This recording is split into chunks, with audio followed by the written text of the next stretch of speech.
નમસ્કાર વિદ્યાર્થી મિત્રો, યુવા ઉપનિષદ ફાઉન્ડેશનના ઓનલાઈન પ્લેટફોર્મ પર આપ સૌનું સ્વાગત છે।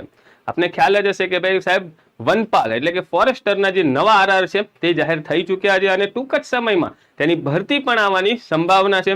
આઈ હોપ કે આપ સૌએ તૈયારી શરૂ કરી દીધી હશે અને આ માટે યુવા ઉપનિષદ ફાઉન્ડેશનની જે ઓનલાઈન એપ્લિકેશન છે તેના પર વનપાલ એટલે કે ફોરેસ્ટર માટેનો રેકોર્ડેડ જે કોર્સ છે તો એ અવેલેબલ છે। આપ તેનો લાભ લઈ શકો છો।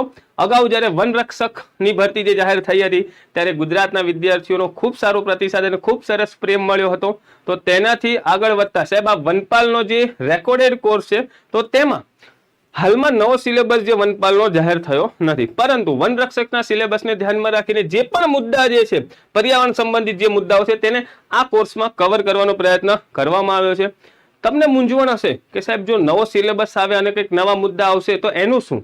તો ખાસ વિદ્યાર્થી મિત્રો, જો વનપાલ માટે જે પણ નવો સિલેબસ આવશે, ડિટેલ સિલેબસ, એના જે પણ મુદ્દા એ રહી ગયા હશે, જે પણ મુદ્દા નવા આવશે તો તેને આ કોર્સમાં જ અપડેટ કરી દેવામાં આવશે। આપ સૌને આ જ કોર્સમાં એ નવા મુદ્દા પણ મળી જશે અને બીજું ખાસ પર્યાવરણને લગતું કરંટ અફેર્સ। તો વિદ્યાર્થી મિત્રો, આગામી સમયમાં પરીક્ષાની જ્યારે જાહેરાત થશે અને પરીક્ષા આવશે તો ત્યાં સુધીનું જે પણ કરંટ અફેર્સ પણ હશે પર્યાવરણને લગતું એ પણ તમને આ કોર્સમાં અપડેટ મળી જશે। તો રાહ શેની જોવો છો? આગળના વનપાલની જે પરીક્ષા જે આવી રહી છે તો તેની તૈયારી શરૂ કરો અને યુવા ઉપનિષદ ફાઉન્ડેશનના ઓનલાઈન પ્લેટફોર્મ સાથે જોડાયેલા રહો।